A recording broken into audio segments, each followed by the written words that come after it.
Hi, I am Kelly with True Bias, and I am back again today with another hack. Today I'm going to teach you how to draft and also to sew on a crew neckline. Now you can essentially use any pattern that you want for this hack, but we are going to be using the Nikko pattern for this tutorial. Now the Nikko is a pattern that you can find over in our shop. It is a mock turtleneck pattern. It comes with a long sleeve or a sleeveless view and also as a top or a dress. It works really well for this hack because it's already a fitted pattern. But like I said, you can use pretty much any pattern that you want. I'm actually wearing one of the crew neck hacks that I set up as one of the samples when I was preparing for this tutorial. So this is essentially what it's gonna look like when it's done, just with, of course, different fabric. Now, if you're wondering what a crew neckline is, it is a neckline that is a little bit closer up here to your neck as opposed to like a V-neck or a scoop neckline that would be much lower. A crew t-shirt, especially a long sleeve version like I have here, is so good for layering. I've been wearing mine tucked into jeans, layered under cardigans and jackets, also under my Riley overalls pattern. It's just a really good layering piece for fall and winter. Okay, there's no reason to wait any longer. Let's go ahead and get started. Okay, first let's talk materials. You're going to obviously need your pattern. I'm using the Nikko pattern, but you can use, of course, whatever pattern that you want. You're also going to need some fabric, so get something nice and stretchy for the body. You can use the same fabric for your body and your neckline if you want, but I always prefer to use some ribbing. Ribbing is really good because it has really great stretch and recovery so that you're not going to see it getting misshapen or stretched out when you are sewing your neckline. You're also going to want some coordinating thread, and do not forget your stretch sewing machine needle to protect your stretch fabric. You'll also want a few things for drafting the pattern, so an assortment of rulers, some paper, tape, scissors, pencils, stuff like that. And then this is optional, but you might want to also grab a crew neckline t-shirt that you have, a ready-to-wear version that you like the fit of, just to kind of compare it so you know how you want to cut the pattern when you're drafting your neckline. Okay, so I have my pattern ready here. I'm sewing up the Nikko View B, which is the long sleeve top, and I'm going to need my front piece, my back piece, and my sleeve. So first I'm going to grab my ready-to-wear t-shirt and I'm just going to lay it up against my front pattern piece to give myself an idea of how deep and wide I want my neckband to be. Now keep in mind that your measurements might be very different from mine, but after a little bit of trial and error, I came up with the idea that I wanted to come down about 2 inches at center front and out about 1 inch at the shoulder. And once again, depending on your preferences, those measurements might be different. So I'm going to go ahead and now connect that center front marking that I just did, that is 2 inches down, with the 1 inch on the side. And I'm just going to hand draw a nice curved neckline. And once again, this is going to be the top edge, including the neckband, at where I want my new neckline to be. Make sure that the line that you're drawing is perpendicular to center front and to the shoulder. Okay, the next thing that we need to decide is how wide we actually want our neckband to be. And this is completely personal preference. I think a wider neckband usually looks a little bit more vintage. It's also what you typically see on more masculine styles, whereas like a thinner one on more feminine styles. But in the end, it is completely up to you. So I'm going to go ahead and make a second set of markings 5/8 of an inch down from the first one that I did, because I decided I want my neckband to be 5/8 of an inch wide. So I'm going to call this next line that I'm drawing, once again 5/8 of an inch down from the neckline, my seam line. Now we have one more line that we need to draw, and this one is going to include the seam allowance for the body of the t-shirt. So the Nikko has a 3/8 of an inch seam allowance, so we're going to draw another line that we're going to call our cut line, 3/8 of an inch up from the seam line. So it is going to be in between the seam line and the neckline.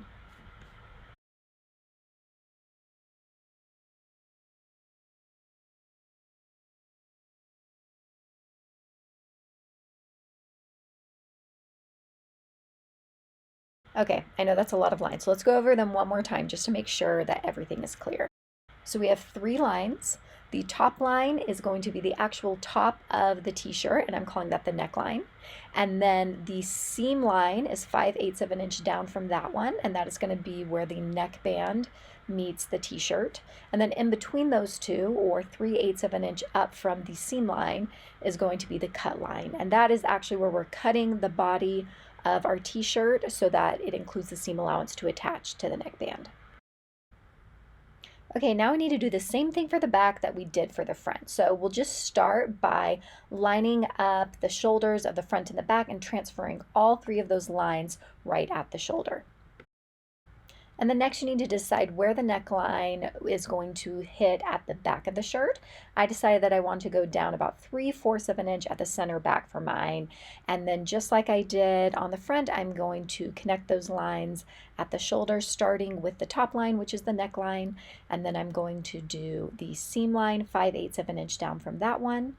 And then I will do the cut line, 3/8 of an inch up from the seam line. And then just like you did on the front, make sure that both at center back and the shoulder, that those lines are perpendicular to those edges. Okay, now we're going to go ahead and cut along the cut line of both the back and the front. So that is that middle line that we drew.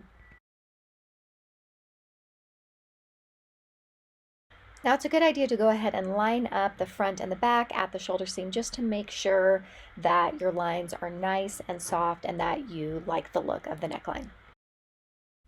Okay, next we just need to measure the front and the back necklines along the seam line. Now first we need to take off the seam allowance, so mark off 3/8 of an inch at both of the shoulder seams.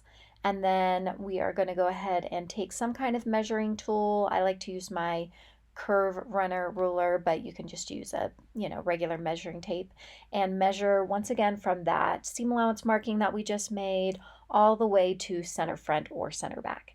Go ahead and mark down what both of those measurements are.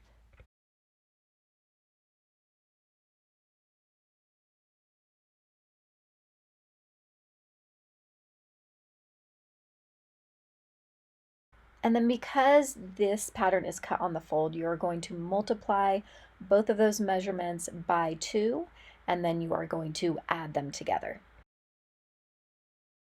Now for me, this measurement came to 21.5 inches. Once again, this most likely will be a different measurement for you than it is for me. Now, in order to lay flat, the neckband is going to be smaller than the opening that it's sewn to, so it's going to be stretched to fit. So we've got to decide what stretch percentage we want for our neckband. I find that 25% stretch is a great place to start, and it's what I'm going to be using for this tutorial, but you might find that you need a little bit more or a little bit less stretch percentage. What I would recommend is actually basting your neckband in when you first sew it in, and then if needed, have enough fabric of your neckband fabric left over that you might be able to recut a smaller or a larger neckband depending on your fabric and try it again. Now with 25% stretch, that means that your neckband is going to be 75% of the measurement that it is going into. So I am going to multiply that 21.5 by 0.75 or 75%, and that brought me to 16.125 inches. And then I also need to add the seam allowance, and the seam allowance is 3/8 of an inch.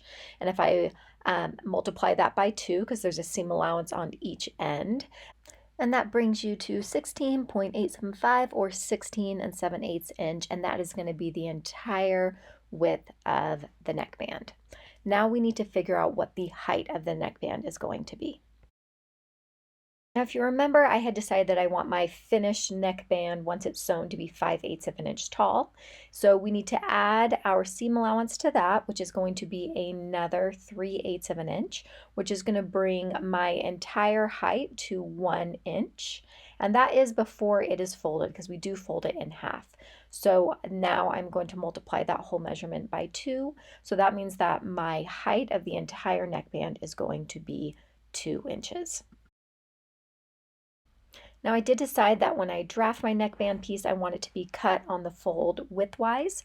And so I'm going to divide the width measurement in half so that we can have that cut on the fold. So once I divide the 16.875 inches divided by 2, my width of my neckband is going to be 8.4 inches. So let's go ahead and draft that. So once again, it's going to be 2 inches in height and then 8.4 inches wide.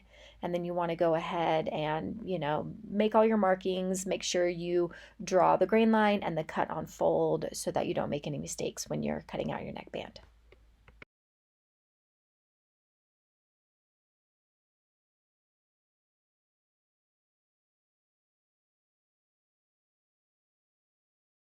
Okay, with your pattern pieces all drafted, it's now time to cut out our fabric. So you're going to cut out a front and a back on the fold. You're going to also want to cut out sleeves if you're doing sleeves, and then of course one of your neckbands on the fold.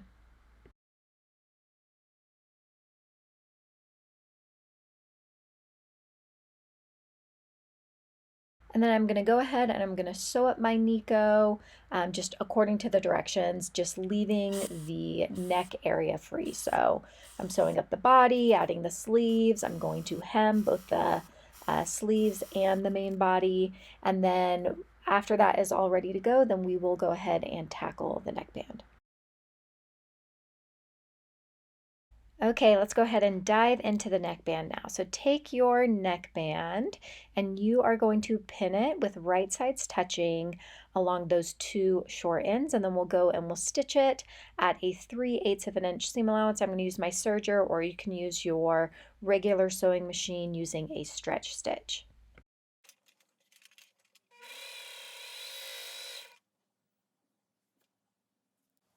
And then you're going to press those seam allowances to one side or open depending on how you sewed them. And then you are going to fold the entire neckband in half, wrong sides touching so that the raw edges meet. And go ahead and do that all the way around the entire neckband and give it a good press and steam so that it holds its fold.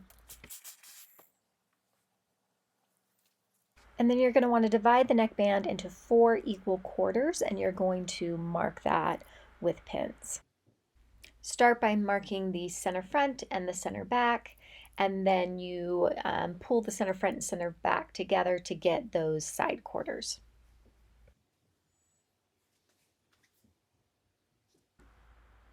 And then you're actually going to do the same thing for the body of your t-shirt that you just did for the neckband. So first you are going to line up those shoulder seams to find the center front and the center back and mark them with pins, and then bring the center front and center back pins together to find the side quarters. Now, because the front opening is bigger than the back, it will for sure not be at the shoulder seam. So don't make the mistake of putting your side quarters at the shoulder seams.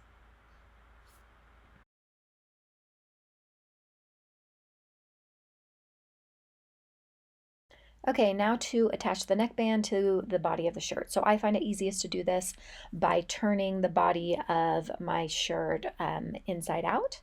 And then I am going to take my neckband, and with right sides touching, I'm going to match up the center front and the center back quarters that I marked, and I'm going to do the same thing at the side seam quarters, making sure that the raw edges are flush with one another. Now the neckband is of course smaller than the neck hole opening that it's being attached to, so you're going to have to stretch it slightly to fit as you are sewing. So we're going to go over to our sewing machine or our serger, and we are going to stitch that at a normal 3/8 of an inch seam allowance. You're going to want to go slow, just making sure that those raw edges are flush up against one another and that you are stretching the neckband but not the neck hole opening as you sew. Now make sure that you are using a stretch stitch. If you're not using a serger, you can use the lightning bolt stitch on your sewing machine or an elongated zigzag stitch. Also, if you are not 100% sure about the fit of your neckband, then this is where, like we mentioned earlier on in this tutorial, you might want to base this first. Try it on, even go ahead and give it a little bit of a press and a steam.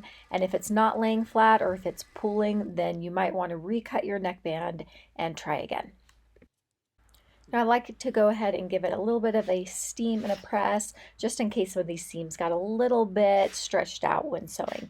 And this is really what it should look like. So all of the seam allowances should be pressed away from the neckband and towards the body of your t-shirt.